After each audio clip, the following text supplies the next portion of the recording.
Gunther versus Kofi Kingston. And I really wanted to see this match end in like 2 seconds. I even tweeted that. I was like, I just want this match to end in 2 seconds. Just let Gunther Rude win ass. in 2 You seconds. rude ass. Yeah, and obviously that's not what happened, and I knew it wasn't going to happen the second that Kofi just attacked him before he even got in the ring.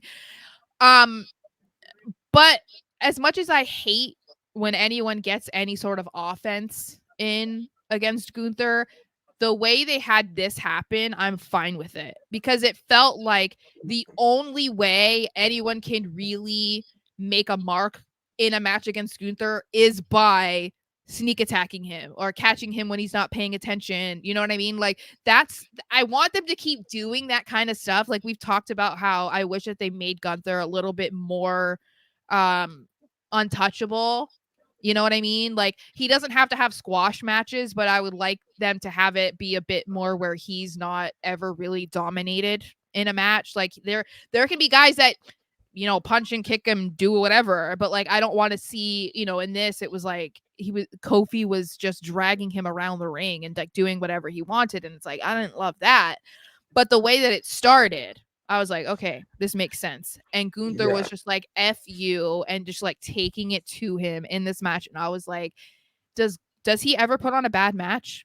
No. That Boston Crab on the table and then into commercial break was some of the best work I've seen throughout the tournament by anyone, because now that makes it seem like, okay, this is how you make like hardcore wrestling without using weapons. You're Mm-hmm. utilizing the entire space, ring area. You're putting them on the announcer table, so it's that much more painful. Like that's the type of thing Gunther can do that it makes him more extreme, but you don't have to involve weapons, and he's Yeah. more of a threat because of it.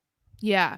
Well, and you can tell that he's trying to um use different moves because the Boston Crab is just like all of a sudden he's just like loving that. Like that's what he's doing. But That's it also makes sense because it's like, oh, he took out Xavier that way. So let's do it with Kofi as well. very So smart. I was pleased with this match. I think it was good. They both the match was good for both of them. And I'm very excited about Gunther being in the finals for Raw. Um and I mean, he's a favorite, I think, for King of the Ring for most people, which I guess he has dealt with his visa issues. So he should be able to go to Saudi. Cause that was my immediate thought was like, Mm, okay, he couldn't go last time. Like, can he go this time? But I've been yeah. seeing everybody say that it should be fine at this point. So that makes me excited because then otherwise we would know exactly what happens next week, and that's not fun.